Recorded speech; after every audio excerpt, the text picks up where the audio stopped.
The 2024 NFL draft right around the corner. I did want to get into kind of an early, if you want to call it early, because we're about a few months out, but an early NFL mock draft for 2024. I'm going to go through the top 10 at this point, and we're going to see what we got.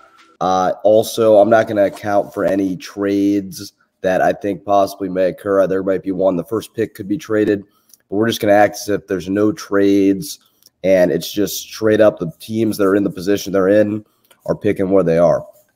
So with getting things started, the Chicago Bears with the first overall pick, I assume they will take Caleb Williams. And Caleb Williams, unbelievable prospect for what he's been. Obviously, there are a few concerns, but he does have a lot of similarities to Patrick Mahomes. His escapability is unbelievable. He's got the arm strength. He's able to move out of the pocket very well. The only concerns that I can see from him is sometimes he'll have a tendency to not hit the open, easiest option. Sometimes he'll try to force things down the field. That is one of the issues. A bit of a gunslinger in a sense. Doesn't throw that many picks. But if the only thing that I would say would be a knock on him at this point is sometimes he'll miss those open, easy target receivers, something that is very key in the NFL. But other than that, he's got really no flaws. With the number 2 overall pick, I think the Commanders take, surprisingly in this, Jaden Daniels. A lot of people were saying Drake May is going to go with this pick. I think Jaden Daniels is their pick at number 2. Jaden Daniels is an experience. He's going to be able to start week 1 right off the bat. He's an older quarterback coming off the Heisman year. Had a really solid year. You know, there were some weak opponents that LSU did play that kind of did factor, and he went 9-3. But he's a really versatile quarterback. He's got a lot of good qualities to him. I think that the Commanders really just kind of need to change it up, and I think that the right pick for the organization, for them personally, I think it would be Jaden Daniels at 2. A lot of people are going to say Drake May here, but I just think that Jaden Daniels is the better overall fit with the Commanders. Then if we're going to the pick number 3, the New England Patriots, I have them taking Drake May. Obviously, you're New England. You need a quarterback. Drake May, really, really good prospect. Started at North Carolina for 2 seasons. There's a lot of upside with this kid. I think he could be a solid quarterback in the NFL. The only issues that I would see from him at all would be, you know, his ability to escape the pocket, kind of elaborate. His elaboration skills aren't as top tier as some of the other guys in this draft. But with that being said, he still has the potential to be a really good prospect. I think he's a much better fit with New England than a guy like Jaden Daniels would be. So that's why I think he'll be 3rd.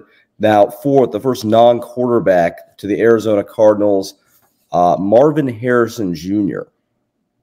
out of Ohio State. And Marvin Harrison Jr., this is one of, if not the greatest, next to probably Randy Moss, wide receiver prospects to ever even be in the draft. Just so above his years. What he was able to do at Ohio State with a subpar quarterback, made a lot of plays, won the 2023 Biletnikoff winner. A lot of accolades for him. And you can just tell. You can tell physically he's got the skills. And then if you just look at his technique, if you look at the footwork on him, the ability to make unbelievable. There was a game against that Michigan game. He was able to make unbelievable catches. So that's why I think he's a slam dunk pick, probably the most sure thing in the draft.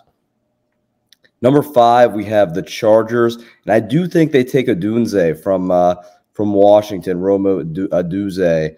And the reason I think they do this is because you have Keenan Allen if you're the Chargers, and he's kind of an aging star at this point. He's still got about 2 good years left in him, and I do think he had a really, really solid year until he got injured towards the end. But if they're able to get another wide receiver who can make plays, like Quentin Johnson obviously did not work for them. So if they're able to bring this guy in, I think Odunze is a really, really solid prospect. And I think that this would be overall the right move for them to get him.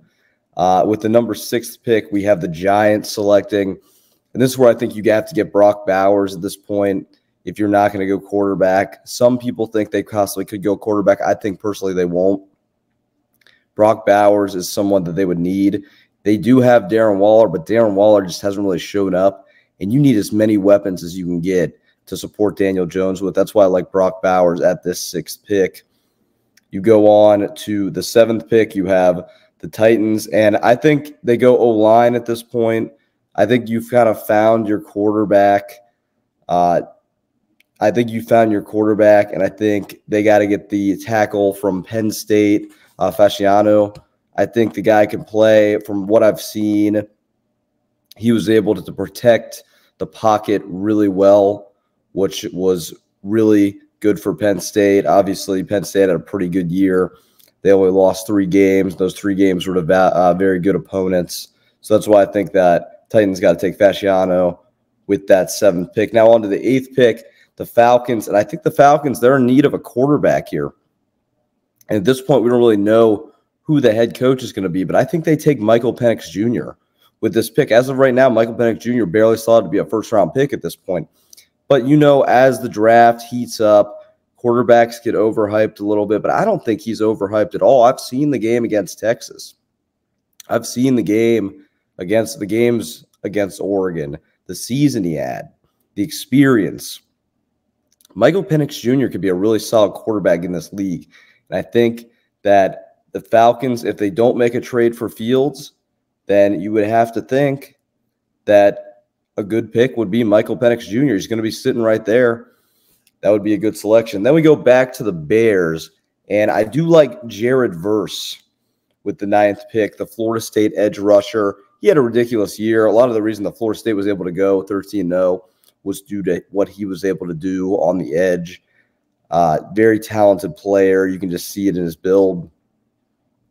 He's able to really get around the corner, get those high-pressure sacks. This would be a good fit for the Bears, whose defense really didn't improve last year over Eberflus.